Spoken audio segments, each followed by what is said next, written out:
Last episode में हमने देखा था आइंस्टाइन रोका प्लेनेट आया था जहां पर उसने अपनी पावर चेक की थी। उसका लेवल इवॉल्वर का था। उसका लाइफ स्पैन 300 सालों का था। उसके पास 100 बेसिक जीन पॉइंट मतलब normal gene point, 100 primitive gene point, 100 mutant gene point और 100 स्केटबर्ड रैंक की जीन पॉइंट्स थे। साथ ही साथ उसके पास 17 सुपर जीन पॉइंट्स भी थे। मतलब उसकी ग्रोथ काफी अच्छी थी। आइंस्टाइन ने जब अपनी पावर चेक की थी तब उसे पता चला था कि उसकी स्ट्रेंथ 217 पर पहुंच चुकी है। एंड ये बहुत ही कमाल की बात थी। आइंस्टाइन अब पूरी तरह से डिवाइन बैटल में पार्टिसिपेट करने के लिए तैयार था। अब सीन बदल जाता है एंड हमें कैफेटेरिया का सीन दिखाया जाता है। आइंस्टाइन डफने में था एंड वहां पर वो लंच कर रहा था। तभी उसके पास एने आती है और कहती है, तुमने अपने साथ खाना खाने के लिए किसी को इनवाइट नहीं किया? इस पर आइंस्टाइन कहता है, मैंने यैनरैन को किया था, लेकिन अभी के लिए वो डफने में नहीं है। वो बाहर कहीं गई है, इसलिए वो यहाँ पर नहीं आ पाई। तो इस पर एने कहती है, हाँ कैप्टन अभी के लिए बाहर गई हैं। वैसे क्या तुम डिवाइन बैटल में पार्टिसिपेट करने वाले हो? तुम्हारे पास एक सुपर पेट है। ऐसे में अगर उसकी मदद से तुम डिवाइन बैटल जीत गए तो इससे पूरी मैनकाइंड बहुत ज़्यादा खुश होगी एंड हमें बहुत ज़्यादा सम्मान मिलेगा। तो इस पर हाइंशन कहता है, वो मेरे पेट की पावर है, वो मेरी पावर नहीं है।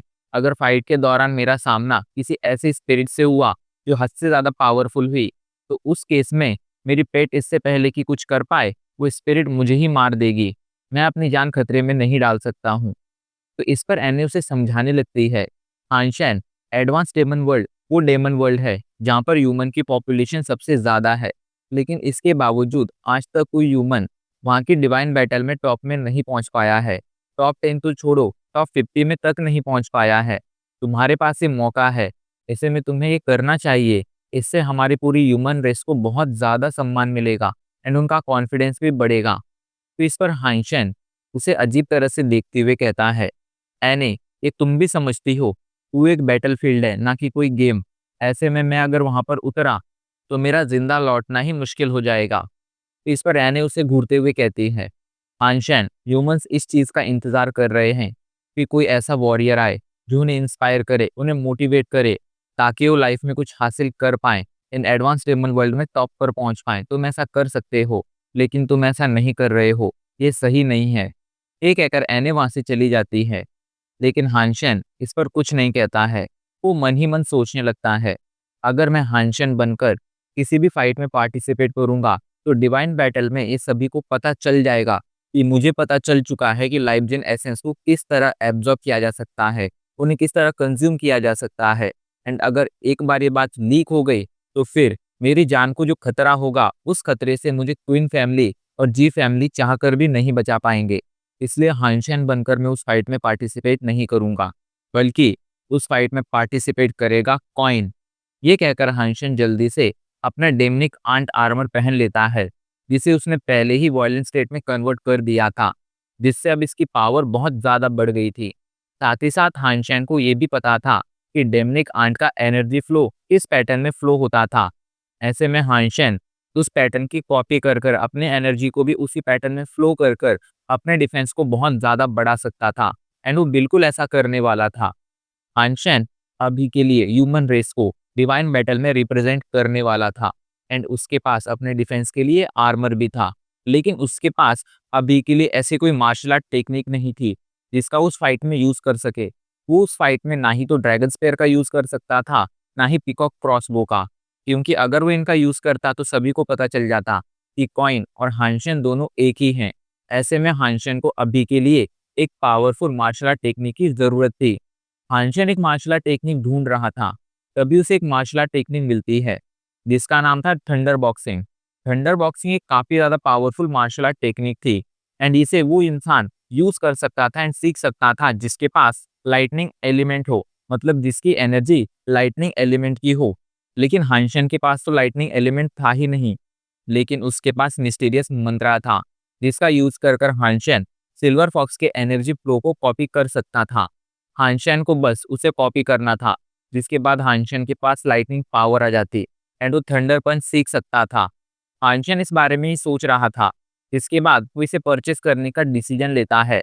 लेकिन तभी उसके मन में एक ख्याल आता है कि अगर मैं इसे सेंट हॉल से परचेस करूंगा तो इससे किसी को भी बाद में पता चल जाएगा कि क्वाइन और हाइंशन एक ही हैं, क्योंकि जब भी मैं इसका फाइट में यूज करूंगा तो हमारी गवर्नमेंट ये जरूर ट्रैक करने की कोशिश करेगी कि हाल फिलहाल में किसने थंडर पंच खरीदा था। एंड जब उन्हें पता चलेगा कि मैंने ही खरीदा था तो एक ना एक दिन वो मुझ तक पहुंच जाएंगे। एंड मैं ये रिस्क नहीं ले सकता हूँ। ऐसे में मुझे कोई ऐसा रास्ता ढूंढना होगा कि मैं इसे खरीद भी सकूं एंड कोई मुझे ट्रैक भी ना कर पाए। यही सोचकर हाइंशन जल्दी से लीजिंग को कॉल लगाता है, क्योंकि ऐसे कामों के लिए लीजिंग परफेक्ट था।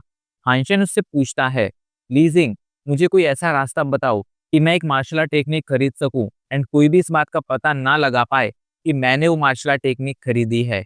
ये सुनकर लीजिंग सोचते हुए कहता है, हाइंशन, ऐसे दो तरीके हैं। पहला है ब्लैक मार्केट। ब्लैक मार्केट से अगर तुम मार्शल आर्ट टेक्निक खरीदोगे तो कोई भी इसको ट्रैक नहीं कर पाएगा, लेकिन ब्लैक मार्केट में किसी का कोई भरोसा नहीं होता है। मोस्ट प्रोबेबली वहां पर लोग तुम्हें गलत मार्शल आर्ट टेक्निक भी बेच सकते हैं। ऐसे में तुम्हें सेकेंड हैंड मार्केट में जाना चाहिए। वहां पर जाकर तुम इसे खरीद सकते हो एंड वहां पर कोई ये पता भी नहीं लगा पाएगा कि तुमने वो मार्शल आर्ट टेक्निक खरीदी है। हानशन उसकी बात मान जाता है एंड अगले ही दिन सेकेंड हैंड मार्केट को चेक करता है। सेकेंड हैंड मार्केट पर वो लगभग 1 घंटे से सर्च कर रहा था, लेकिन उसके बावजूद उसे अभी तक थंडर पंच नहीं मिली थी। हानशन परेशान हो चुका था। उसे थंडर पंच की जरूरत थी, लेकिन उसे थंडर पंच यहाँ पर मिल ही नहीं रही थी। ऐसे में उसके पास अब एक ही ऑप्शन था कि अब वो कोई और अल्टरनेट मार्शल आर्ट टेक्निक ढूंढे। हानशन इसी की तलाश में लग जाता है एंड काफी देर तक ढूंढने के बाद फाइनली उसे ग्रेट एलिफेंट पंच नाम की मार्शल आर्ट टेक्निक दिखाई पड़ती है। हानशन जब उसके बारे में पढ़ता है तो हानशन को पता चलता है इस मार्शल आर्ट टेक्निक को सीखने के लिए एलिफेंट गॉड ब्लड लाइन की जरूरत थी, लेकिन अगर कोई एक बार इसे मास्टर कर लेता तो उसके पास बहुत ही खतरनाक पावर आ जाती, जिसे कोई भी इंसान सप्रेस नहीं कर पाता। अब हानशन के पास एलिफेंट गॉड्स ब्लड लाइन नहीं थी, लेकिन उसके पास एक तरीका था जिससे उस मार्शल आर्ट टेक्निक को सीख सकता था। एंड वो तरीका था मिस्टीरियस मंत्रा के जरिए बोन एलिफेंट के एनर्जी फ्लो को सिमुलेट करना एंड देन उसके जरिए इस मार्शल आर्ट टेक्निक को सीखना। ये आइडिया बहुत अच्छा था एंड हानशन इसीलिए जल्दी से इस मार्शल आर्ट टेक्निक को परचेस कर लेता है। अभी के लिए डिवाइन बैटल में सिर्फ 1 महीना बचा था। हानशन को अगले 1 महीने में इस मार्शल आर्ट टेक्निक को सीखना था। ऐसे में हानशन के पास ज्यादा टाइम नहीं था। वो अगले ही दिन एडवांस पेमेंट वर्ल्ड में आ जाता है। अभी के लिए एक फॉरेस्ट में था एंड वहां पर लगातार एलिफेंट पंच मार्शल आर्ट टेक्निक की प्रैक्टिस कर रहा था। मिस्टीरियस मंत्रा के जरिए वो बोन एलिफेंट के एनर्जी फ्लो को सिमुलेट करता था, जिसके बाद वो इस एलिफेंट पंच नाम की मार्शल आर्ट टेक्निक की प्रैक्टिस करता था। एलिफेंट पंच मार्शल आर्ट टेक्निक की प्रैक्टिस करने से उसे बहुत ज़्यादा फायदा हुआ था। पहले जब भी वो बोन एलिफेंट की एनर्जी को यूज करता था तब उस मोमेंट पर हाइंशन उसे ठीक तरह से कंट्रोल नहीं कर पाता था, लेकिन अब जब उसने एलिफेंट पंच मार्शल आर्ट टेक्निक सीख ली थी तब वो बोन एलिफेंट के एनर्जी को पूरी तरह से कंट्रोल कर पा रहा था। ऐसे में फाइट में हाइंशन इसे अपने हिसाब से यूज कर सकता था एंड ये बहुत ही कमाल की बात थी। इस वजह से हाइंशन बहुत ज्यादा खुश भी था। वो पूरे कॉन्फिडेंस के साथ कहता है, डिवाइन बैटल, मेरा इंतजार करना, मैं आ रहा हूँ।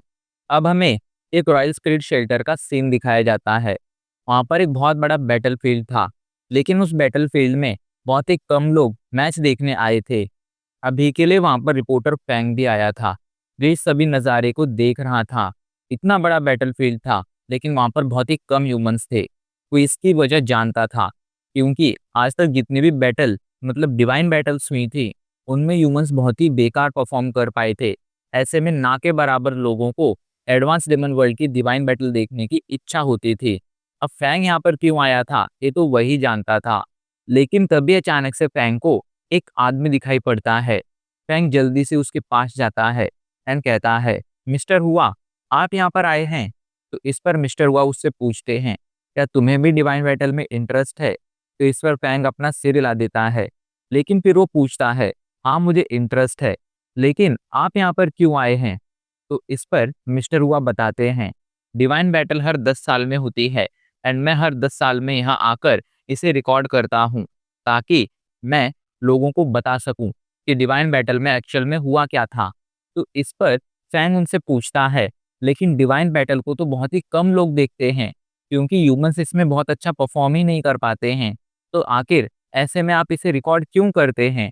इसे रिकॉर्ड करना तो एक तरह से वेस्ट ऑफ टाइम है ना। तो इस पर मिस्टर हुआ उसे समझाते हैं, देखो फैंग, ये बात मैं भी समझता हूँ कि इसे रिकॉर्ड करना वेस्ट ऑफ टाइम है, क्योंकि बहुत ही कम लोग इसे देखते हैं। लेकिन फिर भी मैं ऐसा करता हूँ ताकि मैं यहाँ मौजूद स्पिरिट्स का एक रिकॉर्ड बना सकूं कि उनके पास किस तरह की पावर है एंड वो किस तरह की बैटल स्टाइल में बैटल करती हैं, ताकि आने वाली फ्यूचर जनरेशन जब पावरफुल हो जाए एंड इनका सामना करने के काबिल हो जाए, तब मेरे रिकॉर्ड्स का यूज कर कर वो इन स्पिरिट्स को हरा सके।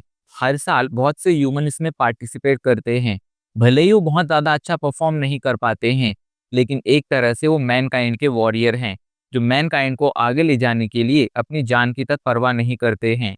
ऐसे में इन सभी का रिकॉर्ड रखकर मैं सभी फ्यूचर जनरेशन को बताना चाहता हूँ कि उनके पावरफुल बनने के पीछे उनकी ओल्डन जनरेशन ने कितना ज़्यादा सेक्रीफाइस किया है। ये सुनकर मिस्टर फैंग भी अपना सिर हिलाने लगते हैं। तभी मिस्टर हुआ उससे पूछते हैं, लेकिन तुम यहाँ पर क्यों आए हो? क्या तुम्हारा कोई दोस्त इसमें पार्टिसिपेट करने वाला है? तो इस पर फैंग अपना सिर हिला देता है। वो यहाँ पर बस एक ही बंदे के लिए आया था, कॉइन। उसे पता नहीं था कॉइन यहाँ पर आएगा या नहीं, लेकिन फिर भी वो यहाँ पर आया था। एंड तभी एक बंदा जिसने वायलेट कलर का आर्मर पहन रखा था, वो बैटलफील्ड में एंटर होता है। फैंग उसे देखते ही पहचान लेता है कि ये कॉइन है। भले ही कॉइन ने अभी के लिए वॉयलेट कलर का आर्मर पहन रखा था एंड वो पूरी तरह से कवर्ड था, लेकिन इसके बावजूद फैंग उसके चलने के स्टाइल से ही बता सकता था कि ये कॉइन है। कॉइन बैटलफील्ड में एंटर करता है एंड अपने अपोनेंट के सामने आकर खड़ा हो जाता है। उसका अपोनेंट एक बहुत पावरफुल स्पिरिट था, जिसने एक बहुत बड़ा हथौड़ा हाथों में पकड़ रखा था। ये देखकर मिस्टर हुआ कहते हैं, फैंग, तुम्हारे दोस्त का लक बहुत ज्यादा खराब है। उसका अभी के लिए सामना जिस स्पिरिट से हो रहा है, उस स्पिरिट का नाम ब्लैक गोल्ड है, जो एक रॉयल स्पिरिट है, लेकिन उसका डिफेंस बहुत ज्यादा खतरनाक है। यहाँ तक कि एक स्केटबर्ड रैंक का वेपन तक उसके डिफेंस को तोड़ नहीं पाता है एंड उसे ज्यादा से ज्यादा एक मामूली खरोंची पहुंचा पाता है। ये सुनकर अभी के लिए फैंग थोड़ा परेशान हो गया था। इधर ब्लैक गोल्ड बिल्कुल भी टाइम बर्बाद नहीं करता है एंड जल्दी से अपना हैमर उठाकर कॉइन पर हमला कर देता है। ये देखकर अभी के लिए फैंग और मिस्टर हुआ दोनों परेशान हो गए थे, क्योंकि इतना खतरनाक हमला कॉइन की तरफ बढ़ रहा था, लेकिन इसके बावजूद कॉइन अपनी जगह से नहीं हिल रहा था। मिस्टर हुआ कहते हैं, तुम्हारा दोस्त लगता है काफी ज्यादा स्लो है, अब उसके लिए अपनी जान बचाना बहुत ज्यादा मुश्किल होगा, क्योंकि ब्लैक गोल्ड बहुत ही ज्यादा खतरनाक है, उसकी स्ट्रेंथ हद से ज्यादा पावरफुल है। लेकिन तभी अचानक से कुछ ऐसा होता है जिससे उनकी आंखें खुली की खुली रह जाती हैं। जैसे ही ब्लैक गोल्ड का हथौड़ा कॉइन को लगने वाला था, कॉइन उसे एक जोरदार पंच मार देता है एंड एक ही पंच में उस हथौड़े के टुकड़े टुकड़े हो जाते हैं। ये देखकर अभी के लिए मिस्टर हुआ तो छोड़ो, फैंग खुद शॉक हो गया था। उसे समझ नहीं आ रहा था कि इतने कम टाइम में कॉइन आखिर इतना ज्यादा पावरफुल कैसे बन गया। पर ये तो बस शुरुआत थी।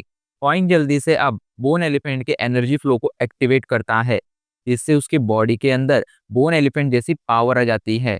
कॉइन अब जल्दी से एक पंच रेडी करता है एंड जोरदार तरीके से वो पंच उस ब्लैक गोल्ड को मार देता है। जैसे ही ब्लैक गोल्ड को एलिफेंट पंच लगता है, ब्लैक गोल्ड उस एक ही पंच में मारा जाता है। पंच हद से ज्यादा खतरनाक था, ऐसे में ब्लैक गोल्ड कैसे बच पाता? ब्लैक गोल्ड को जब पंच लगने वाला था, तब उसे ऐसा लग रहा था कि उसकी तरफ एक नहीं बल्कि सैकड़ों पंच चले आ रहे हैं, जिनसे वो चाहकर भी नहीं बच सकता है।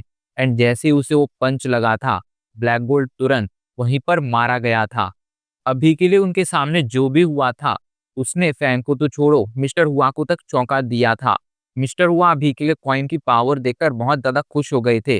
वो जल्दी से अपने पास मौजूद लिस्ट को चेक करने लगते हैं, ताकि वे पता लगा सकें कि कॉइन के फ्यूचर अपोनेंट्स कौन होंगे।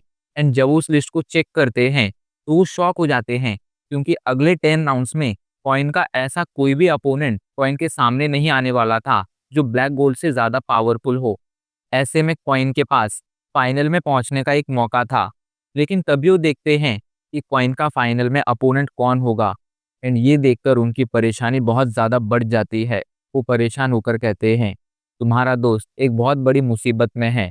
वो फाइनल में तो पहुंच जाएगा, लेकिन फाइनल में उसका सामना लाइट सन ऑफ गॉड से होगा, जो बहुत ज़्यादा पावरफुल है। आज तक उसका सामना जिससे भी हुआ है वो अपनी जान नहीं बचा पाया है एंड उसके सामने हारा ही है, यहाँ तक कि उसकी जान भी गई है। लाइट सन ऑफ गॉड हद से ज़्यादा बेरहम है।